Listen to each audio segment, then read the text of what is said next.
Estiagem, né, gente? A situação está crítica aqui na Grande Florianópolis, principalmente Palhoça. E tem previsão de chuva expressiva para os próximos dias. Aí o jeito é adaptar a rotina. Para alguns as torneiras já estão sem água mesmo, para outros vale o alerta para não desperdiçar em casa, conversa com o filho, com quem trabalha em casa ou até nós mesmos, nas medidas que a gente já devia adotar, mas que nessa hora bate aquela preocupação e também um pouco de culpa e aí a gente corre atrás. E os investimentos, né? Vamos ver um pouquinho sobre estiagem, como contornar também essa situação.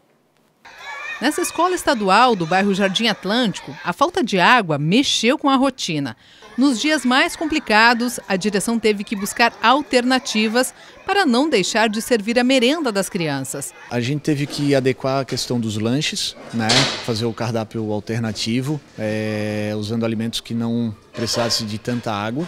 Além disso, a água que hoje sai do bebedouro tem faltado com frequência. E por conta disso, nas aulas de educação física, nada de correr e cansar muito, porque matar a sede não estava sendo possível. Os banheiros ficaram numa situação precária e, por conta de tudo isso, os alunos chegaram a ser liberados. Então a gente está providenciando já esse desvio para as caixas d'água reservas, para poder fazer essa higienização do banheiro e não ter que liberar os alunos como a gente liberou depois do recreio, né? O liberar da aula total, isso é o último caso e que a gente não vai fazer. A limpeza nos últimos dias tem sido só com vassouras. Os baldes foram aposentados e a direção iniciou uma reforma para poder fazer da caixa d'água um reservatório que ajude a suprir as necessidades da escola nos dias de seca. O momento de estiagem tem sido de cautela e também de aprendizado para as crianças, já que os professores têm aproveitado para mostrar para os alunos a importância de preservar a água. Antes a gente falava, eles não viam essa questão da falta d'água. E agora com essa questão do rodízio, eles sentem em casa, inclusive. Então sentem em casa, sentem na escola. Fica mais visível. Infelizmente, a gente parece que tem que visualizar, tem que sentir na carne a necessidade da falta d'água para a gente tomar consciência e tentar preservar quanto mais o nosso recurso. Nos últimos 15 dias, só choveu 5 milímetros na Grande Florianópolis. É muito pouco e insuficiente para reabastecer os reservatórios. Uma situação que deve continuar nas próximas semanas, pois não há volume de chuva significativo durante o mês de agosto. As frentes frias têm passado pelo estado, mas como não há umidade suficiente, acaba nem ocorrendo chuva ou ocorrendo valores muito baixos de chuva. E é o que permanece agora para esses próximos dias. Condição que só deve mudar com a chegada da primavera. Na primavera já é uma estação com maiores volumes de chuva em relação ao inverno e deve gradativamente ir retomando, então, voltando à normalidade as chuvas durante a primavera.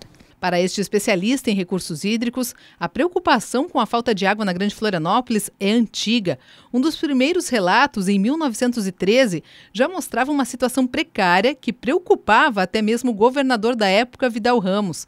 A solução começou a aparecer anos mais tarde, em 1946, mas a falta de investimento faz com que se tenha poucas mudanças na captação de água de lá para cá. A gente sempre está correndo atrás da máquina, como se diz, ou seja, a velocidade com que as demandas surgem são maiores do que as políticas públicas conseguem repor, né, essas necessidades, ou do que os projetos são feitos, os recursos são conseguidos e as obras são executadas. Então a gente está sempre contornando uma situação, né?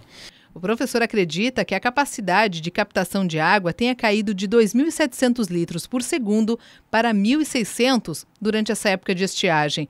Mas o que chama atenção é a quantidade de perda, que aumentou 10% nos últimos anos. Hoje, 42% da água se perde no caminho e é desperdiçada.